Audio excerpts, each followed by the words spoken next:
హల్లెలూయా హల్లెలూయా. ప్రభునందు జరుగుతున్నారు. ఈ లోకంలో జీవిస్తున్నటువంటి మానవులను దేవుడు హెచ్చరిస్తున్నాడు. ఈ లోకంలో అనేకమైనటువంటి శ్రమలు, శోధనలు, ఇబ్బందులు, కష్టాలు మనకు వస్తూ ఉంటాయి. వస్తున్నప్పుడు దేవుని యొక్క వాక్యము మనకేం తెలియపరుస్తుందంటే,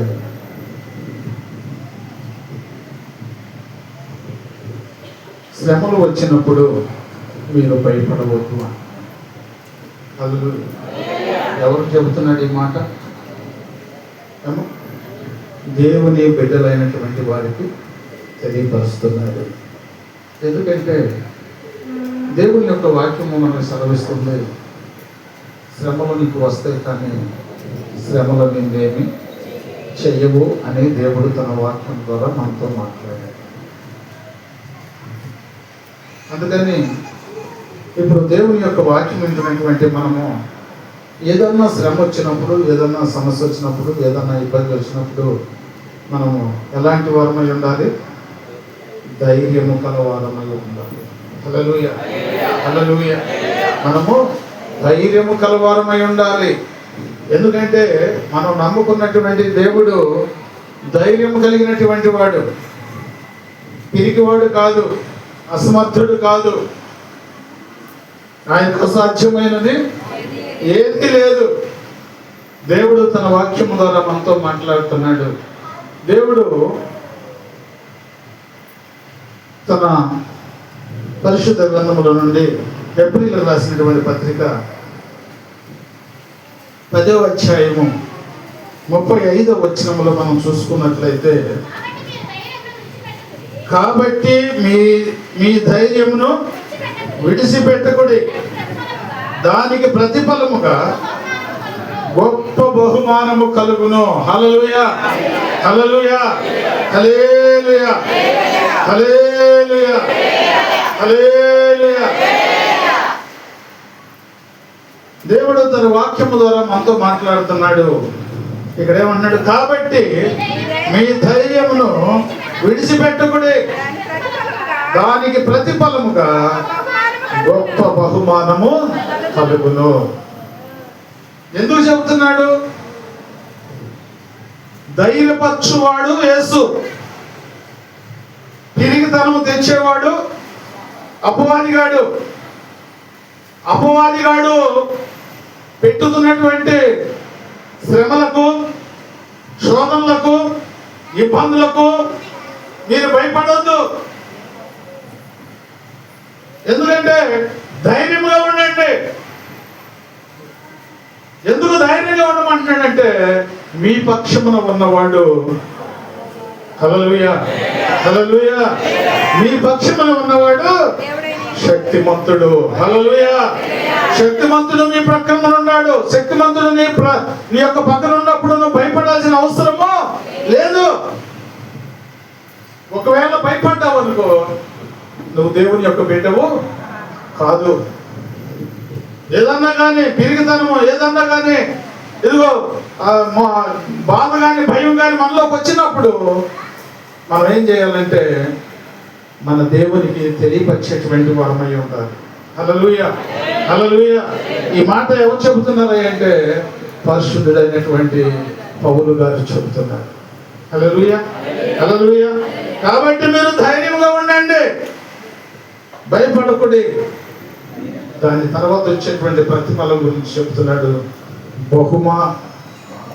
గొప్ప బహుమానము మీకు కలుగును. హల్లెలూయా. ఎందుకంటే శ్రమలు వచ్చినప్పుడు, శోధనలు వచ్చినప్పుడు దేవుని పక్షమున ఎక్కువ శాతం ఉండలేకపోతున్నారు మానవులు.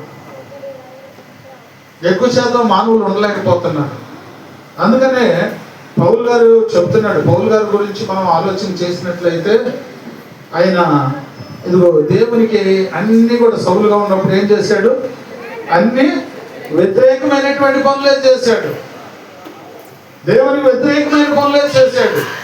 ఎందుకు దేవునికి వ్యతిరేకమైన పనులు చేశాడు అని మనం ఆలోచన చేస్తే, అప్పుడు ఆయనకు దేవుని యొక్క శక్తి తెలియదు. యొక్క ప్రభావం ఆయనకు తెలియదు. ఆయన సామాన్యమైన వాడు కాదని ఇదిగో పౌలు గారు తెలుసుకోలేకపోయాడు. తెలుసుకోలేకపోయినప్పుడు దేవునికి వ్యతిరేకమైనటువంటి క్రియలన్నీ కూడా చేసుకుంటూ వచ్చాడు. దేవునికి వ్యతిరేకమైనటువంటి క్రియలన్నీ కూడా చేసుకుంటూ వచ్చినప్పుడు దేవుడు ఇదిగో పౌలు గారి పట్ల ఒక గొప్ప కార్యమును జరిగించాడు. హల్లెలూయా, హల్లెలూయా.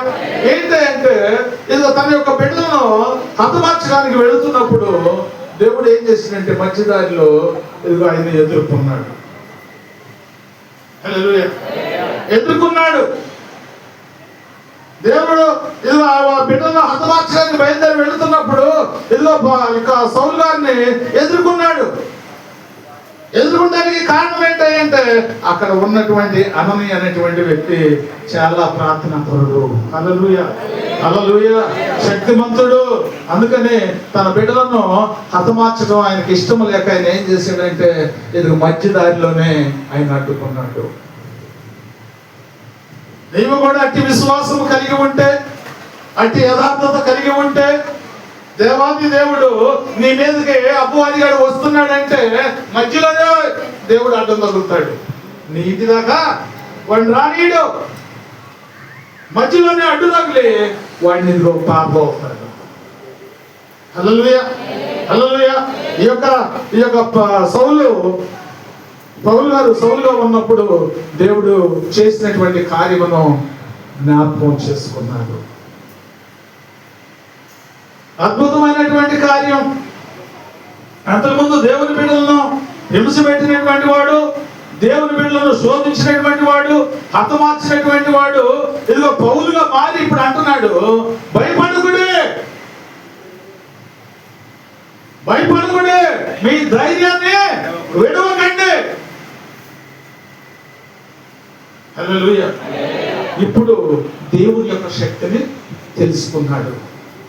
దేవుని యొక్క శక్తిని తెలుసుకున్నటువంటి పౌలు గారు దేవుని కొరకు జీవించాలని నిర్ణయించుకున్నాడు. మన విషయంలో, మన కుటుంబాల్లో, మన సన్నిధిలో దేవుడు అనేకమైనటువంటి కార్యములను జరిగిస్తున్నాడు.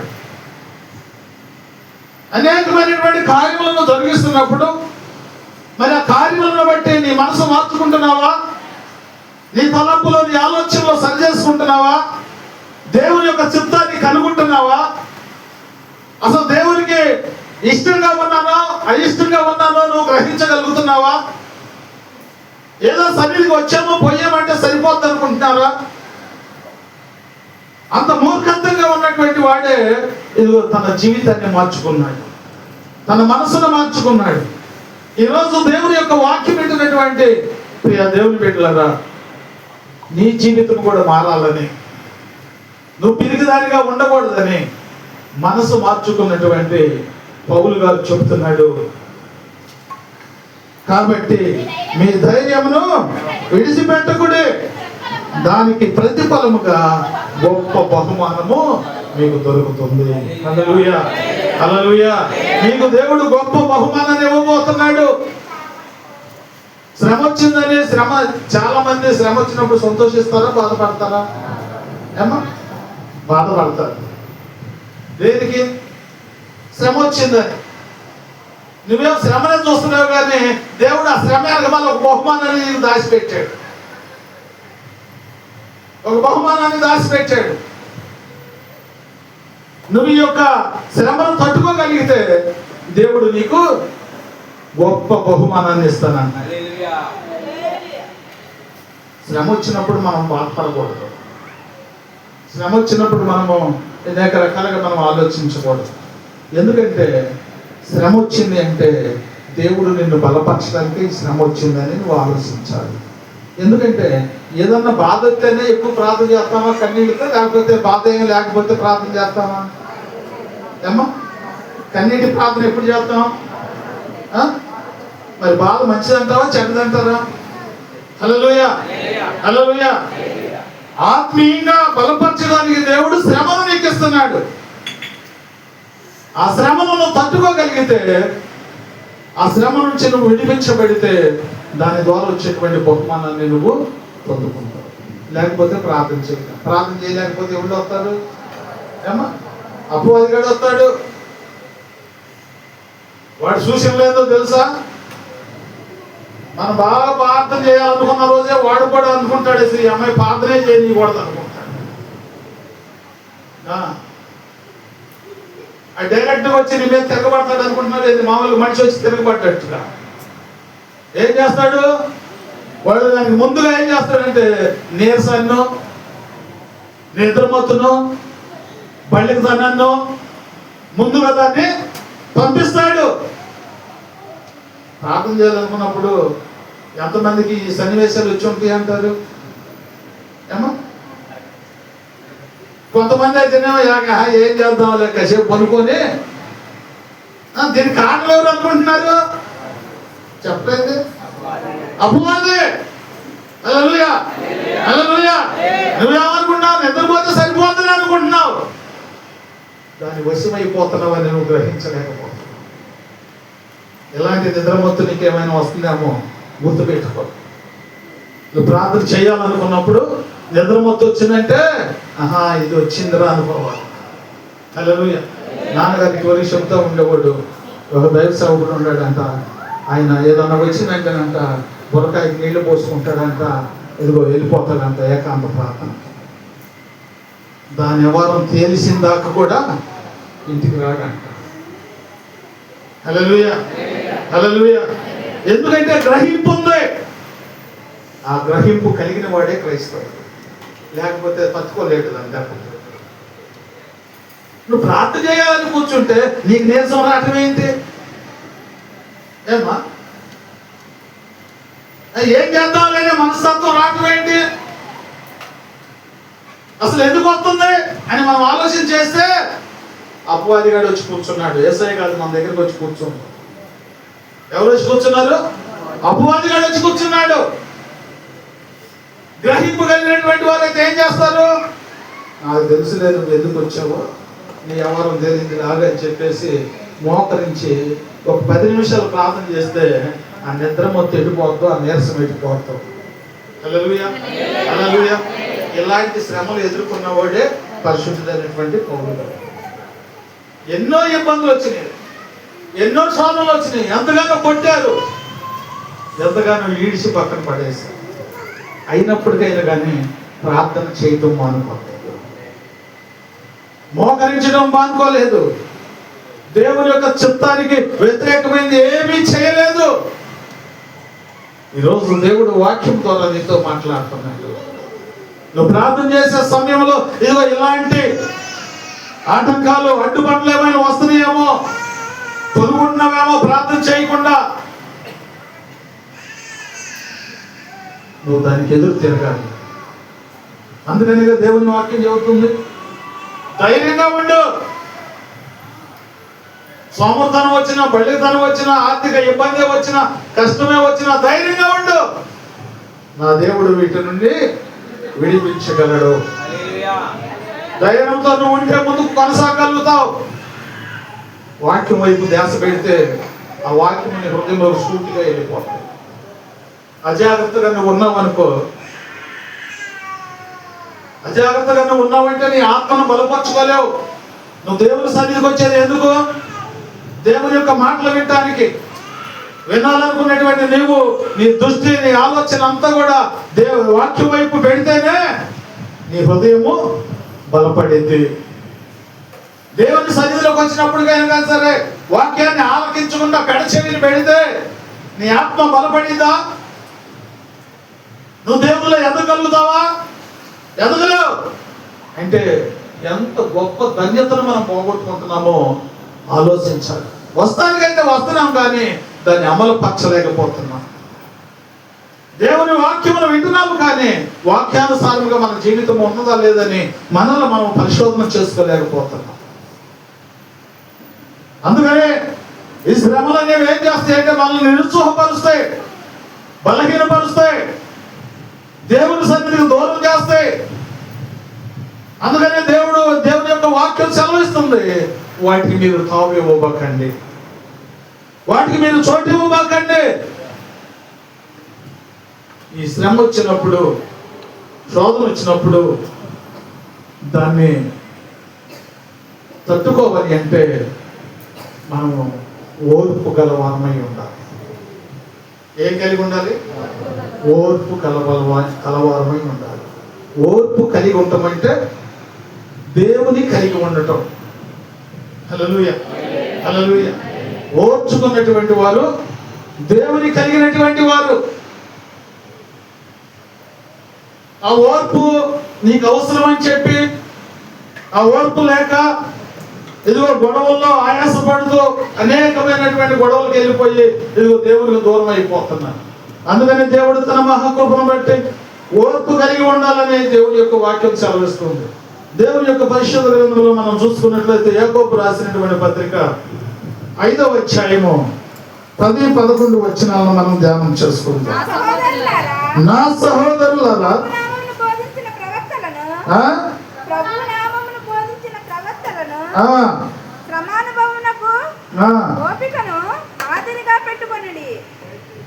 హల్లెలూయా.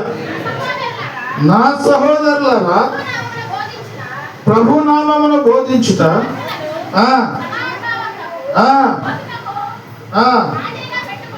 మాదిరిగా పెట్టుకొనుడి. సహించిన వారిని, హల్లెలూయా, హల్లెలూయా. ఏమనుకుంటారంట? సహించుకున్న వారిని ధన్యులు అనుకుంటున్నారంట. ఎందుకు ధన్యులు అవుతున్నారు? ఏమా? ఓర్చుకున్నటువంటి వారు. ఎదుటి వ్యక్తి మనం ఎన్ని తిడుతున్నప్పటికైనా మనం ఓర్చుకుంటే ఏమన్నా అపాయం జరిగింది అక్కడ? ఓర్చుకోకపోతే గొడవే. అందుకని ఓర్చుకున్నందు వల్ల ఏమవుతుంది? మనకు ధన్యత వస్తుంది. అందుకని ఇప్పుడు మనం ఏం చేయాలి? ఓర్పు గలవారమై ఉండాలి. ఇక్కడ దేవుని యొక్క వాక్యం ఏం చదివిస్తుంది? నా సహోదరులారా, ప్రభువు నామమున బోధించిన ప్రవక్తలను శ్రమను హల్లెలూయా. సహోదరులారంటే ఏమ్మా? ఎవరంటారు సహోదరి అని? ఎవరిని అంటారు? నేను చెప్పలేను. ఎందుకు అది చెప్తున్నాడే నేను వింటున్నాను. హల్లెలూయా, హల్లెలూయా, హల్లెలూయా, హల్లెలూయా, హల్లెలూయా, హల్లెలూయా. దేవుని యొక్క వాక్యమును చాలా చక్కగా మనం ఆలకించాలి. ఎంత శ్రద్ధగా నువ్వు ఆలకిస్తావో అంతగా పరిశుద్ధాత్మ దేవుడు నీలోకి వస్తాడు, నిన్ను బలపరుస్తాడు, నీకు తోడుగా ఉంటాడు, నిన్ను దీవిస్తాడు, నిన్ను ఆశీర్వదిస్తాడు. ఎటువంటి శ్రమలు శోధనలు నీకు వచ్చినప్పటికైనా వాటన్నిటి నుంచి కూడా నిన్ను విడిపిస్తాడు. రోమీయులకు రాసిన పత్రిక 5వ అధ్యాయము 4వ వచనం వచ్చు. శ్రమ ఓర్పును, ఓర్పు పరీక్షను, పరీక్ష నిరీక్షణ కలగజేయనని శ్రమల యందును అతిశయపడదుము. ఎందుకనగా ఈ నిరీక్షణ మనలను సిగ్గుపరచదు. హల్లెలూయా, హల్లెలూయా. ఏమంటున్నాడు? శ్రమయందును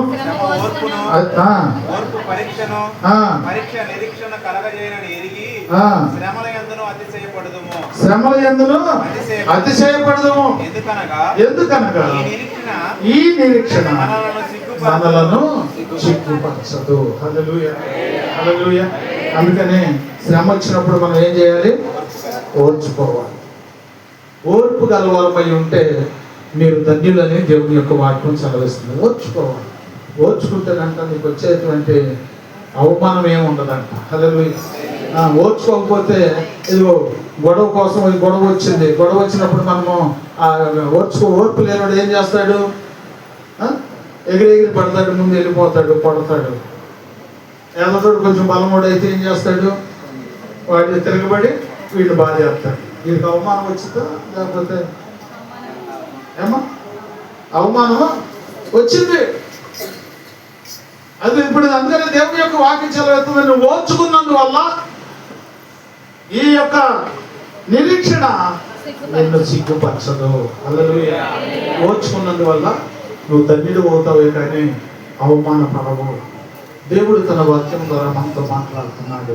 ఈరోజు మనతో మాట్లాడుతున్నటువంటి మాటలో మన హృదయంలో మనం భద్రపరుచుకునేటువంటి వారు. ఏదో సన్నిధికి వచ్చాము, కూర్చున్నాము, వెళ్ళామంటే సరిపోదాము. దేవుని యొక్క మాటల్లో ఉన్నటువంటి ఆ సత్యం ఏంటనేది మనం గ్రహించిన రోజున దేవునిలో ఉన్నటువంటి శక్తిని మనము తెలుసుకోగలుగుతాం. ఈ యొక్క ఓర్పు లేకపోతే మనం ఎంతగానో కుంగిపోతాం. అవమానాల కోసం ప్రాణాలు తీసుకున్న వాళ్ళు కూడా ఉండాలి ఎంతో మంది. దేవుడు తన వాక్యము ద్వారా మనతో మాట్లాడుతున్నాడు. మనము చాలా జాగ్రత్తగా దేవుని కోసం ఓర్పు కలిగి ఉండాలి. ఆ తర్వాత ఇంకేం కలిగి ఉండాలంటే కృంగిపోకుండా దేవుని యందు నిరీక్షణ కలిగి ఉండాలి. ఏం చేయాలి? కృంగిపోకుండా దేవుని యందు నిరీక్షణ కలిగి ఉండాలి. దేవుడు సామెతల గ్రంథము 24వ అధ్యాయము 10వ వచనములో మనం చూసుకున్నట్లయితే, శ్రమ దినమున నీవు కృంగిన ఎడల నీవు చేతగాని వాడు అయిపోతావు. హల్లెలూయా, హల్లెలూయా. శ్రమ వచ్చింది. శ్రమ వచ్చినప్పుడు శ్రమ దినంలో మనం ఏం చేయమంటున్నాడు? కుంగిపోకూడదు. హల్లెలూయా. శ్రమ వచ్చినప్పుడు నువ్వు కుంగిపోకూడదు. అప్పుడు నువ్వేం చేస్తావంటే చేతగాని పడిపోతావు. ఏదైనా కష్టం వచ్చిందనుకో, ఏదైనా ఇబ్బంది వచ్చిందనుకో, ఏదైనా ఒక బలహీనత వచ్చిందనుకో, దాన్ని ఎట్టయినా సరే నేను జయించాలి అని చెప్పి ఉంటే దాన్ని జయించగలుగుతాం. ఇక నేనేం చేయగలను, దీని నుండి నేను ఎలా విడుదల పొందుకోగలను అని చెప్పేసి నువ్వు ఆలోచన చేసేవనుకో, దాని నుంచి విడుదల పొందుకోగలుగుతావా? దాని నుంచి నువ్వు విడుదల పొందుకోలేవు. అప్పుడు నువ్వేమవుతావు? చేతగాని వాడు అయిపోతావు, అసమర్థుడు అయిపోతావు. నువ్వు అసమర్థుడు అయిపోతావు.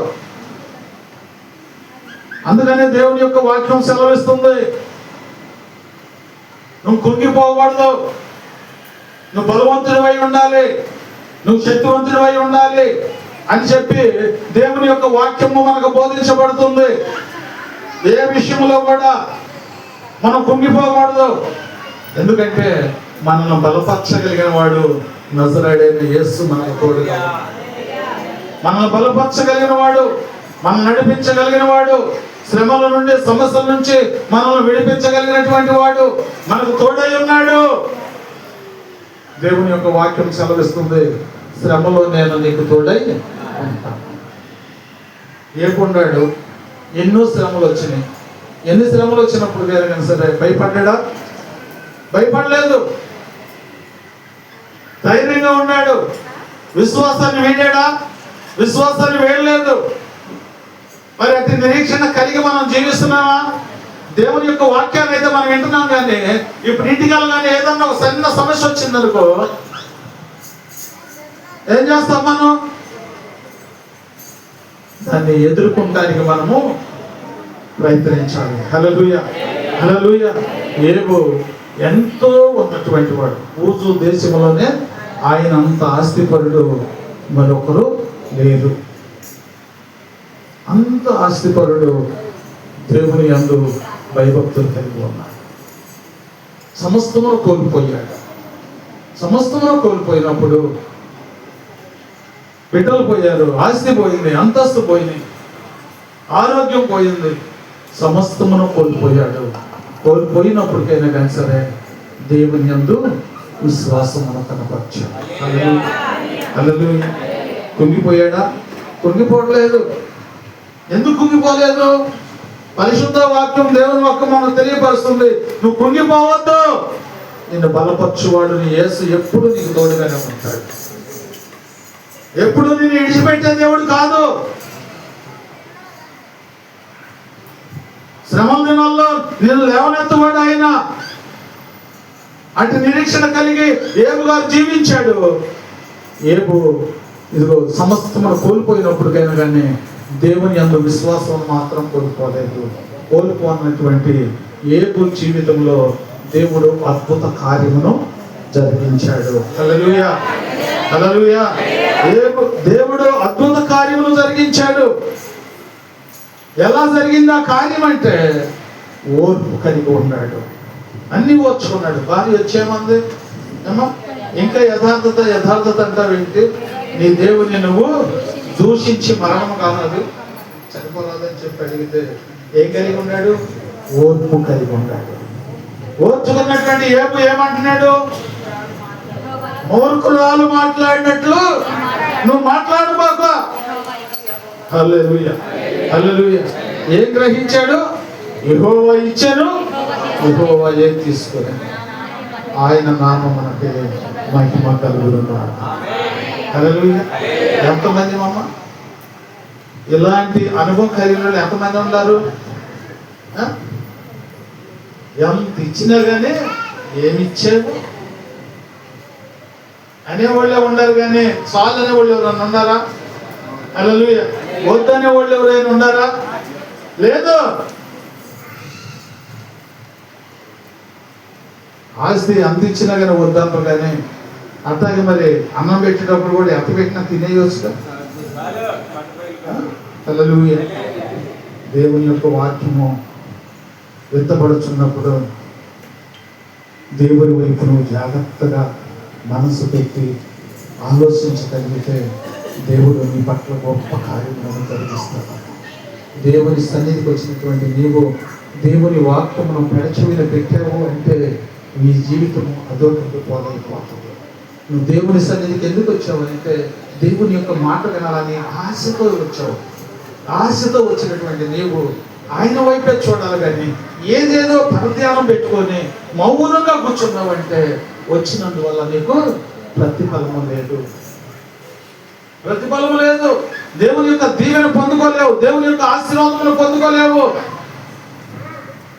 ఎందుకు పొందుకోలేవంటే అజాగ్రత్త అనేది చాలా ప్రమాదకరమైనది. హల్లెలూయా, హల్లెలూయా. అజాగ్రత్త అనేది చాలా ప్రమాదకరమైంది. అందుకని అజాగ్రత్తగా ఉండబాక, దానికి నీ హృదయంలో చోటు నీవాక. దేవుని కంటే ముందుగా వచ్చేది అదే. నువ్వు దేవుని మాటలు వింటున్నావు. యేషోబు ఉంటాడు, ఎన్ని శ్రమలు వచ్చినాయి. ఆ శ్రమల కాలంలో ఆయన ఏమైనా కుంగాడా? కుంగిపోయాడా? తెలియదు. చెప్పడానికి ఏమైంది ఆ మాట?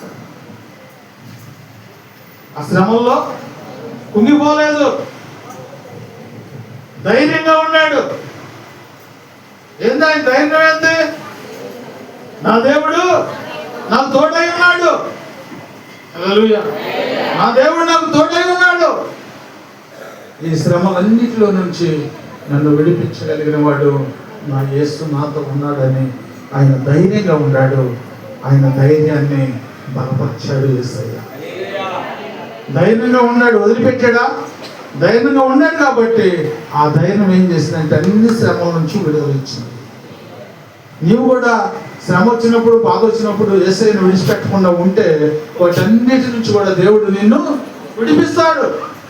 ఏ సమస్య వచ్చినా ప్రభువా ఇదిగో నీ చిత్తం నాయన, నీవే నా పట్ల కార్యములు జరిగించమని నువ్వు దేవుని వేడుకున్నప్పుడు, దేవుని యందు విశ్వాసములను కనపరిచినప్పుడు దేవుడు ఇదిగో గొప్ప కార్యములను జరిగిస్తాడు. శ్రమల్లో ఉన్నటువంటి యేషోబును శ్రమల్లోనే వదిలేశాడు ఆ దేవుడు? ఏమో వదిలేయలేదు. ఎందుకు వదిలేయలేదు? దేవుని యందు విశ్వాసం ఉంచాడు కాబట్టి, ఆయనకు భయపడి ఆయనకు లోపడి ఉన్నాడు కాబట్టి ఆయన పట్ల దేవుడు పెద్ద ప్రణాళిక కలిగి ఉంటాడు. నీ పట్ల నా పట్ల కూడా దేవుడు ఒక పెద్ద ప్రణాళిక కలిగి ఉంటాడు. కానీ ఆ ప్రణాళిక కలిగి ఉన్నటువంటి ఆ ప్రణాళికను మన పట్ల జరిగించాలి అంటే మనం ఏం చేయాలి? ఆయన యందు నిరీక్షణతో ఎదురు చూసేటువంటి వారు. హల్లెలూయా, హల్లెలూయా. మనం ప్రార్థన చేయంగానే మన ప్రతిఫలం రావాలని మనం ఆశిస్తాం. అవుతుందా? తర్వాత వచ్చింది ప్రతిఫలం. యేషోబు ఎన్ని శ్రమలు పడ్డా కానీ దేవుని వైపు చూశాడు. యేషోబు పట్ల దేవుడు ఒక ప్రణాళిక కలిగి ఉన్నాడు. ఏంటి ఆ ప్రణాళిక అంటే ఇదిగో ప్రధానమంత్రిని చూడాలి. ఏమో రాజకీయ నాయకులు ఉన్నారు, రాజకీయ నాయకులు ఇదిగో నిలబడతారు, పోటీ చేస్తారు, వారు ఎంతో ప్రయోగాలు చేస్తారు, గెలవాలని ఎంతగానో ప్రయత్నిస్తారు. దేవుల్లో నేను ఎదగాలి అని నీవు కూడా అలాగే ప్రయత్నించు. నిలబడ్డ రాజకీయ నాయకులు వాళ్ళే వేస్తారులేమని ఊరుకుంటారా? రేత్రి పువ్వులు నిద్ర లేకోకుండా ఎక్కడ పడితే అక్కడికి వాళ్ళు తిరుగుతూ ఉంటారు. అలాగే రేత్రి అనక పగలనక నువ్వు ప్రార్థన చేస్తే నీ ప్రార్థన ప్రతిఫలము దేవుడు నీకు అనుగ్రహిస్తాడు. హల్లెలూయా. ఆ యొక్క ప్రతిఫలము గెలిచినప్పుడు వాడు ఎంత ప్రయాసపడ్డా కానీ ఎంత సంతోషిస్తాడో తెలుసు కదా. హల్లెలూయా, హల్లెలూయా. ఆ యొక్క ప్రయాస ప్రతిఫలము ఇదిగో 5 సంవత్సరాలు వాడు ఎంతో సంతోషంగా ఉంటాడు. 5 సంవత్సరాలు ఎంతో సంతోషంగా ఉంటాడు. కానీ దేవుడు సెలవిస్తున్నాడు, ఆ యొక్క ఎలక్షన్లో గెలిస్తే 5 సంవత్సరాలే ఉంటుంది. కానీ దేవుల్లో నువ్వు ఉండగలిగితే శాశ్వత కాలమైనటువంటి సంతోషం నీకు దేవుడు. మనం ఆలోచించాలి దేవుని యొక్క చిత్తము నా పట్ల ఏమై ఉన్నది, దేవుని యొక్క ప్రణాళిక నా పట్ల ఏమై ఉన్నది. మనం గ్రహించగలిగినటువంటి వారమైతే దేవుడు మనతో ఉంటాడు, మనలో ఉంటాడు, మన పట్ల గొప్ప కార్యములను జరిగిస్తాడు. రెండోది వచ్చి దేవుని యొక్క మాటను ఎప్పుడు ఎన్నడూ పెడచెవిన పెట్టబాకండి. దేవుని మాటను, దేవుని యొక్క వాక్కును మనం పెడచెవిన పెట్టదు. మన యొక్క మూల అంశం ఏంటంటే శ్రమ కాలంలో నువ్వు ధైర్యంగా ఉండు. శ్రమ వచ్చినప్పుడు నువ్వు ధైర్యంగా ఉండు. పిరికివాడిలాగా నువ్వు ఉండాల్సిన పని లేదు. ఎందుకంటే నువ్వు నమ్ముకున్న దేవుడు పిరికివాడు కాదు, బలమైనటువంటి వాడు. ఆ దేవాది దేవుడు మనందరికి సెలవిస్తున్నాడు, ధైర్యంగా నిలబడి దేవుని యందు విశ్వాసంతో ముందుకు కొనసాగుదాం. దేవుడి కొద్ది మాటలను ప్రభు మన వెనుకల్లో దీవించి ఆశీర్వదించి మహిమ పొందును కాక. దేవుడు